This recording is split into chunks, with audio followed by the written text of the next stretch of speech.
Selamat pagi, saya Hana Mutiara Pasaribu dengan NIM 210101171200064 akan mempresentasikan ringkasan laporan studi kelayakan penambahan kegiatan usaha penunjang PT Batavia Prosperindo Trans Tbk atau BPTR oleh KJPP Iwan Bahar dan rekan Appraisers and Consultants. Yang pertama, latar belakang. PT BPTR atau Batavia Prosperindo Trans Tbk merupakan sebuah perseroan terbatas berstatus perusahaan terbuka atau public company yang didirikan di Indonesia. Bidang usaha BPTR meliputi bidang jasa transportasi. PT BPTR berdomisili di Jakarta dengan kantor di Gedung Kes Plaza lantai 12, Jalan Jenderal Sudirman, Kafling 12, Jakarta Selatan, DKI Jakarta. Berdasarkan informasi yang diterima dari manajemen perseroan, BPTR akan memanfaatkan kendaraan yang dimiliki namun kurang produktif keberadaannya dengan kebutuhan modal dan sumber daya yang relatif kecil. Untuk memanfaatkan kendaraan yang tidak produktif tersebut, BPTR membutuhkan kegiatan usaha penunjang lainnya selain kegiatan usaha utama BPTR. Sehingga BPTR merencanakan untuk menambah kegiatan usaha yaitu layanan angkutan darat lainnya, angkutan bermotor untuk barang umum, pergudangan dan penyimpanan, aktivitas kurir. Yang terakhir. Lalu selanjutnya, untuk transaksi yang menyebabkan terjadinya penambahan kegiatan usaha penunjang, Peraturan POJK Nomor 17/2020 mensyaratkan adanya laporan studi kelayakan tentang penambahan kegiatan usaha penunjang yang disusun oleh penilai atau konsultan independen. Sehingga untuk pelaksanaan rencana transaksi dan untuk memenuhi ketentuan-ketentuan yang diatur sesuai peraturan POJK tersebut, maka BPTR perlu menunjuk penilai atau konsultan untuk melaksanakan penyusunan studi kelayakan atau rencana penambahan kegiatan usaha penunjang. Selanjutnya yang kedua, tujuan dan maksud dari studi kelayakan. Tujuan penyusunan studi kelayakan adalah untuk memberikan gambaran mengenai kelayakan rencana penambahan kegiatan usaha penunjang yang ditinjau dari berbagai aspek. Namun, pada kali ini, saya hanya akan menjelaskan dari aspek keuangan. Maksud dari penyusunan studi kelayakan adalah untuk memberikan gambaran tentang kelayakan dari penambahan kegiatan usaha penunjang perseroan yang selanjutnya akan digunakan perseroan untuk memenuhi ketentuan dari Peraturan POJK Nomor 17/2020. Yang ketiga, tanggal efektif studi kelayakan. Studi kelayakan diperhitungkan pada tanggal 31 Desember 2019. Tanggal ini dipilih atas dasar pertimbangan kepentingan dan tujuan penyusunan studi kelayakan serta dari data keuangan perseroan yang diterima. Data keuangan tersebut berupa laporan keuangan perseroan untuk tahun yang berakhir pada tanggal 31 Desember 2019 yang telah diaudit oleh KAP sesuai standar akuntansi keuangan dengan memperhatikan implementasi dari PSAK 72. Sesuai dengan ketentuan dalam Peraturan Nomor 8 C3 tentang pedoman penilaian dan penyajian laporan penilaian usaha di pasar modal. Studi kelayakan berlaku selama 6 bulan sejak tanggal efektif studi kelayakan, yaitu tanggal 31 Desember 2019. Kecuali terdapat hal-hal yang dapat mempengaruhi kesimpulan nilai, di mana menjadi lebih dari 5%. Selanjutnya, pertimbangan alasan penambahan kegiatan usaha penunjang. Berdasarkan informasi dari manajemen PT Batavia Prosperindo Trans Tbk atau BPTR, mereka akan memanfaatkan kendaraan yang tidak produktif keberadaannya dengan kebutuhan modal dan sumber daya yang relatif kecil. Untuk memanfaatkan kendaraan yang tidak produktif tersebut, maka mereka membutuhkan kegiatan usaha penunjang lainnya selain kegiatan usaha utama mereka. Yang kelima, profil perseroan. PT Batavia Prosperindo Trans Tbk atau BPTR didirikan tanggal 8 Desember 2014 di Kota Jakarta. Sejak tahun 2015, perusahaan memulai kegiatan usahanya di bidang jasa transportasi. Kantor pusat BPTR terletak di Gedung Kes Plaza lantai 12, Jalan Jenderal Sudirman, Kafling 21, Jakarta Selatan, DKI Jakarta. Selanjutnya, terdapat struktur permodalan dan kegiatan usaha. Untuk struktur permodalan sendiri, sesuai dengan laporan keuangan perseroan di tanggal 31 Desember 2019, struktur permodalan perseroan dan komposisi pemilikan saham perseroan adalah seperti yang dapat dilihat pada tabel berikut ini, di mana terdapat lembar saham dengan jumlah 1.550.000.000. Dengan pemegang saham terdapat 6 jenis pemegang saham. Yang pertama PT Batavia Prosperindo International Tbk sendiri, yang kedua PT Victoria Insurance Tbk, yang ketiga Paulus Handikdo, yang keempat Rima Rupita, yang kelima Markus Dinarto Pranoto, dan yang keenam masyarakat di mana masing-masing di bawah 5%, untuk pemegang saham lokal 7,34%, dan pemegang saham asing 0%. Dan untuk kegiatan usaha, perseroan bergerak dalam bidang jasa transportasi, di mana terdapat 6 KBLI, yaitu reparasi mobil dengan kode KBLI 45201, lalu angkutan sewa dengan kode KBLI 49422, lalu portal web dan platform digital tanpa tujuan komersial dengan kode KBLI 63121 dan 63122, lalu aktivitas konsultasi transportasi dengan kode KBLI 70202, lalu aktivitas penyewaan dan sewa guna usaha tanpa hak opsi mobil, bus, truk, dan sejenisnya dengan kode KBLI 77100. Lalu untuk konsultan penilaian sendiri, yang ditunjuk adalah KJPP Iwan Bahron dan rekan appraiser and konsultan. Selanjutnya, pada aspek keuangan, kita dapat melihat bahwa analisis keuangan pada studi kelayakan ini menggunakan metode diskonto arus atau diskon cash flow dengan mengacu pada kriteria NPV di mana penambahan kegiatan usaha penunjang perseroan dapat dikatakan layak atau menguntungkan jika NPV lebih besar dari 0. Lalu digunakan analisa IRR di mana perubahan menunjukkan jumlah yang lebih besar daripada diskonto yang digunakan. Lalu juga menggunakan PI atau Profitability Index sebagai teknik penganggaran modal untuk mengevaluasi proyek-proyek investasi demi kelangsungan hidup atau profitabilitas yang menunjukkan perhitungan lebih besar dari satu. Proyeksi keuangan yang digunakan dalam studi kelayakan didasarkan pada proyeksi keuangan yang disusun oleh manajemen BPTR sendiri. Selanjutnya, terdapat arus kas bersih yang digunakan. Untuk melakukan analisis keuangan dalam studi kelayakan dengan menggunakan metode diskonto arus kas, terdapat 3 pilihan pendapatan ekonomi untuk diskonto, yaitu dividen, lalu AKB untuk ekuitas atau free cash flow to equity, dan AKB untuk kapital atau free cash flow to invest capital, atau AKB untuk perusahaan yaitu free cash flow to fin. Selanjutnya, dalam studi kelayakan ini, pendapatan ekonomi yang akan didiskonto dalam analisis kelayakan adalah AKB untuk kapital dan juga AKB untuk perusahaan. Pemilihan arus kas bersih untuk kapital yang digunakan sebagai basis perhitungan kelayakan didasarkan pada kondisi proyeksi perusahaan yang mencerminkan kondisi struktur kapital yang cukup volatil, yang terlihat dari pergerakan debt yang berubah selama periode proyeksi. Pengertian AKB berarti bahwa arus kas yang diperoleh sudah bebas dari kewajiban penyediaan pengeluaran barang modal atau capital expenditure, baik untuk mempertahankan operasi perusahaan saat ini maupun penyediaan cadangan untuk penggantian reserve for replacement, modal kerja, dan untuk pertumbuhan melalui penyediaan dana tambahan pengeluaran barang modal yang dihitung sebagai berikut. Laba rugi setelah pajak, ditambah bunga setelah pajak, ditambah penyusutan, dikurang capex atau investasi, dikurang kenaikan atau ditambah penurunan modal kerja bersih, sama dengan arus kas bersih untuk kapital. Selanjutnya, penentuan tingkat diskonto. Untuk mendiskonto arus kas bersih setiap tahunnya, tingkat diskonto yang digunakan adalah biaya modal ekuitas atau cost of equity digunakan capital asset pricing model dengan menggunakan persamaan sebagai berikut. KE sama dengan RF plus beta dikali RPM dikurang RBIS, di mana KE adalah balikan yang diharapkan dari suatu sekuritas tertentu atau biaya modal ekuitas atau saham biasa.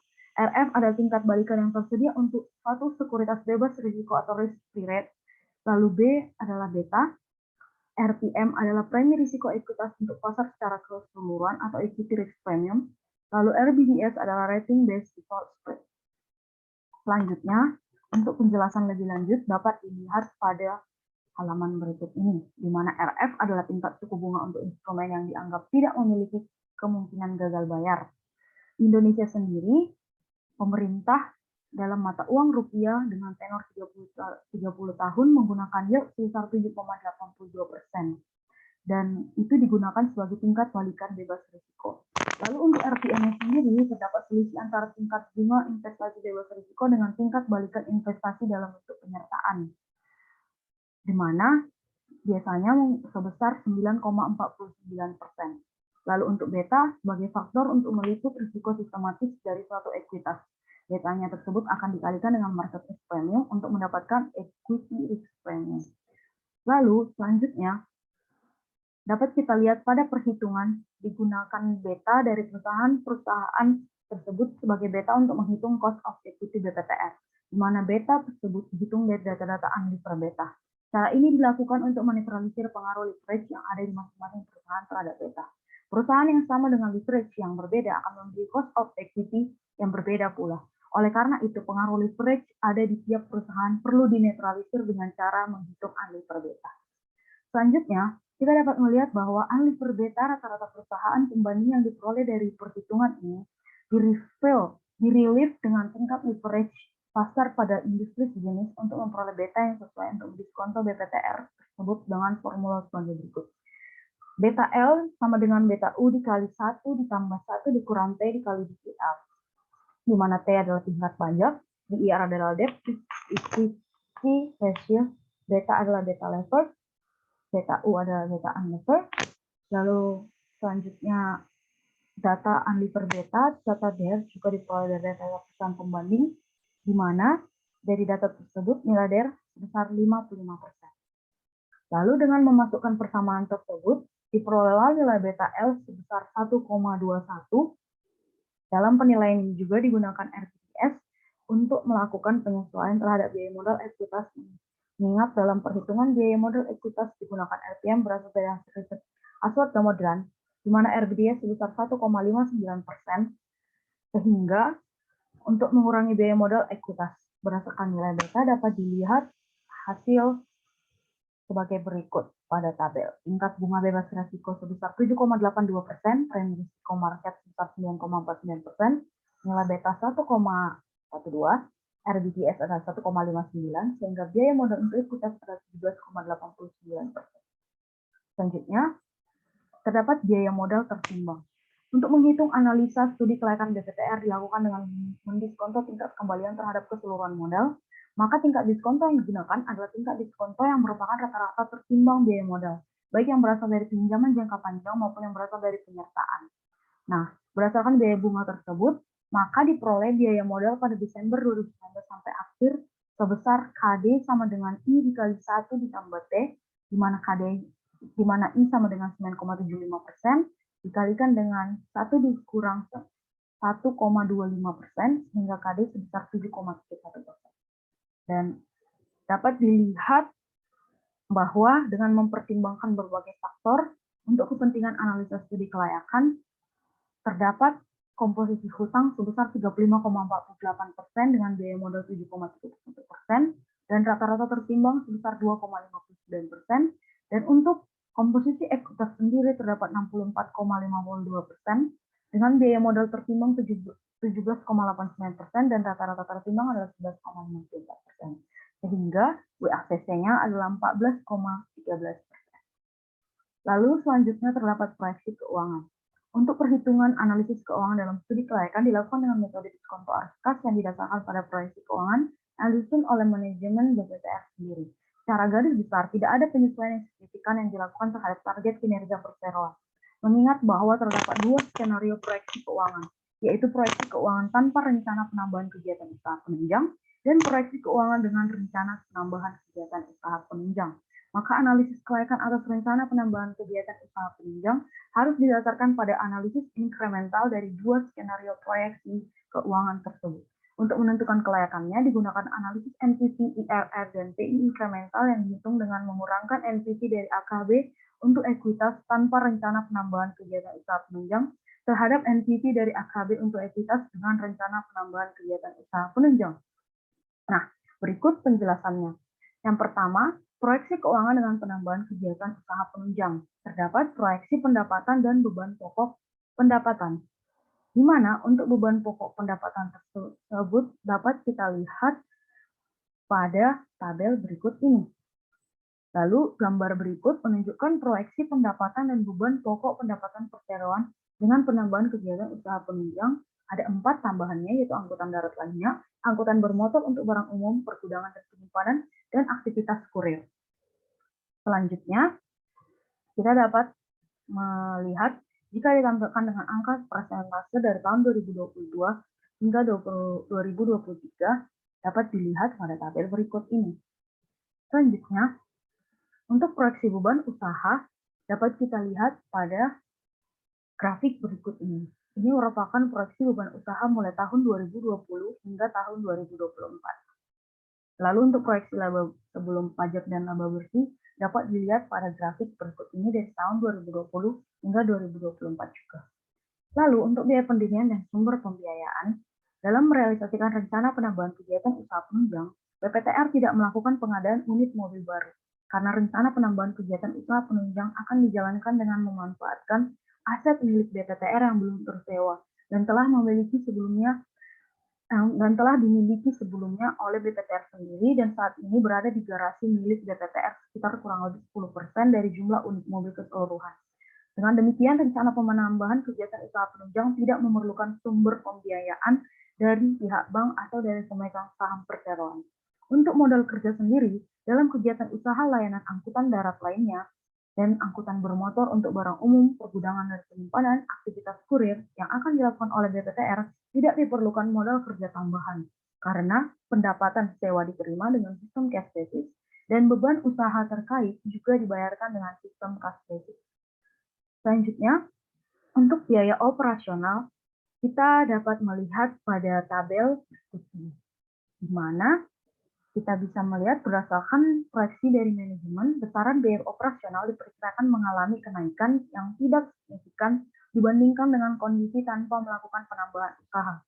Beban operasional yang bersifat variabel terrefleksi di dalam beban pokok pendapatan, sedangkan beban bersifat tetap tidak ada, dikarenakan manajemen perseroan tidak menambah jumlah karyawannya. Lalu, selanjutnya, untuk proyeksi keuangan tanpa penambahan kegiatan usaha penunjang perseroan. Dapat kita lihat pada yang pertama proyeksi pendapatan dan harga pokok pendapatan. Kita dapat melihatnya pada grafik berikut ini. Lalu selanjutnya, untuk proyeksi beban usaha kita dapat melihat pada grafik berikut ini dari tahun 2020 hingga 2024. Lalu untuk proyeksi laba sebelum pajak dan laba bersih dapat dilihat pada grafik berikut ini. Nah, selanjutnya, nilai kekal atau terminal value. Sebagai dasar dalam menentukan nilai kekal atau nilai pada periode kekal per periode, digunakan nilai sisa, yaitu nilai buku aset tetap yang digunakan dalam rencana penambahan usaha sekitar kurang lebih 10% unit mobil dari total unit mobil yang dimiliki oleh perseroan pada saat memulai usaha penambahan tersebut pada periode akhir proyeksi tahun 2024. Untuk mendapatkan nilai kekal, dikapitalisasikan nilai sisa tahun 2024 dengan tingkat diskonto yang digunakan untuk kemudian didiskonto pada tahun 2024. Selanjutnya, BEP atau analisis titik impas. Titik impas atau break even point adalah keadaan suatu usaha yang tidak memperoleh laba dan tidak menderita rugi, atau dengan kata lain, suatu usaha dikatakan impas jika jumlah pendapatan atau revenue sama dengan jumlah biaya, atau apabila laba kontribusi hanya dapat digunakan untuk menutup biaya tetap saja. BEP dalam rupiah dapat diformulasikan sebagai berikut. BEP sama dengan total biaya tetap dibagi 1 dikurang total biaya variabel per penjualan.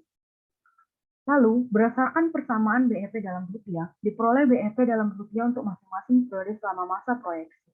Nilai BEP dalam rupiah mencerminkan pendapatan minimal yang diperlukan agar terjadi BEP. Perhitungan BEP untuk rupiah pada proyeksi dengan rencana penambahan kegiatan usaha penunjang adalah sebagai berikut, di mana untuk pendapatan BEP-nya sendiri untuk pendapatan, beban pokok, dan beban operasional. Dari tahun 2020 hingga 2024, BEP-nya mengalami peningkatan. Lalu selanjutnya, untuk analisis profitabilitas, yaitu dapat dilihat pada tabel berikut ini, di mana analisis ini digunakan untuk mengetahui kemampuan perusahaan dalam usahanya mendapatkan laba dan pendapatan terkait penjualan. Jenis-jenis rasio profitabilitas dipakai untuk memperlihatkan seberapa besar laba dan keuntungan yang diperoleh dari kinerja suatu perusahaan sebagai gambaran bagaimana perseroan dalam usahanya mendapatkan laba dapat dilihat di tabel berikut ini. Dalam tabel tersebut, kita lihat bahwa profitabilitas BPTR yang digambarkan dalam persentase laba operasi atau operating profit margin terhadap pendapatan dan persentase laba bersih atau net profit margin. Pendapatan mengalami peningkatan selama masa proyeksi tahun 2020 sampai dengan 2024, dan dapat kita artikan bahwa BPTR memiliki kemampuan dalam menghasilkan laba bagi perusahaannya yang semakin baik. Lalu selanjutnya analisis tingkat imbal balik investasi atau return of investment. Return on investment adalah rasio yang menunjukkan hasil dari jumlah aktivitas yang digunakan dalam perusahaan atau suatu ukuran tentang efisiensi manajemen. Rasio ini menunjukkan hasil dari seluruh aktiva yang dikendalikan dengan mengabaikan sumber pendanaan. Dengan ROI, Perseroan dapat mengetahui seberapa efisien perusahaan guna memanfaatkan aktiva untuk kegiatan operasional dan dapat memberikan informasi ukuran profitabilitas BPTR. Dalam tabel analisis profitabilitas dapat terlihat bahwa tingkat timbal balik investasi mengalami peningkatan selama masa proyeksi tahun 2020 sampai dengan 2024, yang dapat diartikan bahwa perseroan tingkat balikan dari investasi perseroan semakin baik. Selanjutnya, untuk kriteria kelayakan keuangan dilakukan dengan mengacu pada parameter investasi seperti NPV atau Net Present Value, Internal Rate of Return atau IRR, PI atau Profitability Index, dan Payback Period atau PP. Analisis kelayakan atas penambahan kegiatan usaha penunjang perseroan didasarkan pada analisis inkremental dari dua skenario proyeksi keuangan, yaitu proyeksi keuangan tanpa penambahan kegiatan usaha penunjang perseroan dan proyeksi keuangan dengan penambahan kegiatan usaha penunjang perseroan. Pada awal proyeksi terdapat pengeluaran dana sebagai biaya perizinan, namun bukan dana investasi, sehingga dana investasi dihitung dari keberlangsungan kegiatan usaha tambahan itu sendiri. Menurut informasi dari manajemen BPTR, aset yang digunakan dalam kegiatan usaha tambahan tersebut dengan memanfaatkan aset tetap perusahaan yang tidak produktif keberadaannya, yaitu sekitar kurang lebih 10% dari jumlah keseluruhan unit mobil yang saat ini berada di garasi perseroan.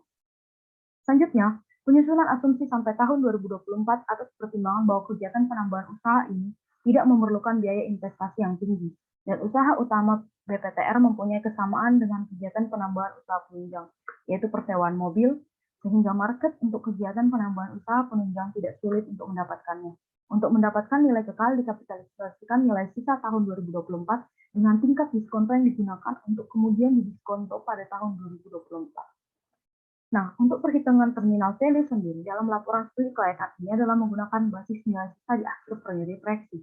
Hal ini guna mengedepankan prinsip kehati-hatian dan prudent dalam menganalisis. Jika menggunakan nilai sisa dalam akhir periode proyeksi, akan diperoleh indikator kelayakan seperti NPV, PI, dan IRR yang masih menunjukkan hal yang positif atau layak. Sedangkan apabila menggunakan terminal value dengan Garden Growth Model di akhir periode proyeksi, akan menghasilkan indikator kelayakan yang jauh lebih baik. Analisis NPV bertujuan untuk melihat layak tidaknya penambahan kegiatan usaha penunjang perseroan di masa depan jika ditinjau pada saat sekarang dari segi keuangan. Suatu proyek yang memiliki NPV positif berarti menguntungkan dan layak untuk dilaksanakan. Begitu pula sebaliknya. Analisis Internal Rate of Return atau IRR bertujuan untuk melihat tingkat pengembalian dari penambahan kegiatan usaha penunjang BPTR di masa depan jika ditinjau pada saat sekarang dari segi keuangan. Suatu proyek yang memiliki IRR lebih besar daripada tingkat diskonto yang digunakan berarti menguntungkan dan layak untuk dilaksanakan. Begitu pula sebaliknya. Dan analisa profitabilitas indeks PI adalah teknik penganggaran modal untuk mengevaluasi penambahan kegiatan usaha penunjang perseroan dalam kelangsungan usahanya atau profitabilitasnya dari di masa depan dari masa sekarang jika ditinjau pada saat sekarang dari segi keuangan. Suatu proyek yang memiliki PI lebih besar dari 1 berarti menguntungkan dan layak untuk dilaksanakan. Begitu pula sebaliknya.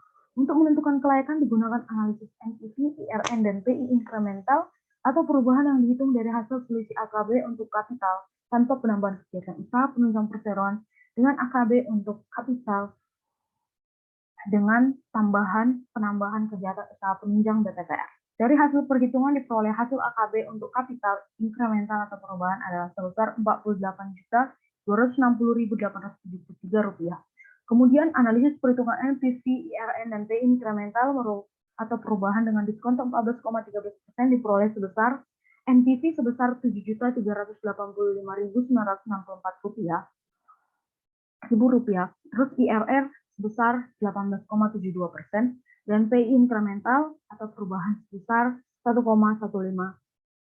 Sehingga perhitungan selisih AKB untuk kapital tanpa penambahan kegiatan usaha penunjang dengan perseroan dan dengan penambahan kegiatan usaha penunjang dapat dilihat pada tabel berikut ini.